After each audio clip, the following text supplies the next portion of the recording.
29 et 30 septembre prochains, c'est une collection historique qui sera dispersée chez Sotheby's à Paris, la collection des descendants des anciens rois de France. Pierre, parmi les chefs-d'œuvre de cette vente, cet ensemble d'aquarelles de Carmontel. Un témoin formidable du XVIIIe siècle. Deux exemples. Les gentilshommes du duc d'Orléans, en habit de Saint-Cloud, représentés de dos, reconnaissables par leur silhouette.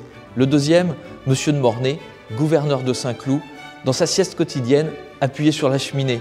Cela nous donne une image du XVIIIe attachante, proche de nous. C'est une collection royale, mais c'est aussi une collection très intime, comme le prouve ce tableau de l'épicier qui représente la naissance de Louis-Philippe, le futur roi des Français. L'épicier, c'est le peintre de l'intimité. Ici, nous sommes les témoins privilégiés des toutes premières heures d'un futur roi.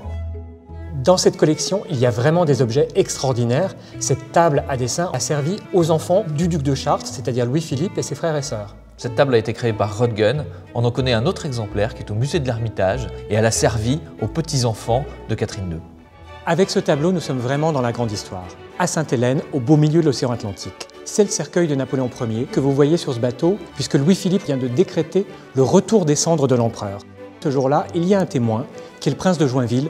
Il est aquarelliste, il est marin, et à sa manière, il raconte cette scène. Là, nous sommes vraiment avec l'objet le plus extraordinaire de toute la vente, qui appartient à la famille d'Orléans depuis près de 2 siècles. Il était dans la bibliothèque du roi Louis-Philippe au château de Neuilly, et c'est un carnet de dessin fait d'après la tradition familiale par Louis XIV qu'il a donné à son fils, le comte de Toulouse. 2 des tableaux de cette collection que vous voyez derrière moi ont été classés trésors nationaux. Alors le premier tableau, c'est ce portrait de Louis XIII par Philippe de Champaigne. Donc Louis XIII, vous le connaissez, c'est le roi d'Alexandre Dumas, c'est le roi des 3 mousquetaires, c'est surtout le père de Louis XIV, le roi Soleil.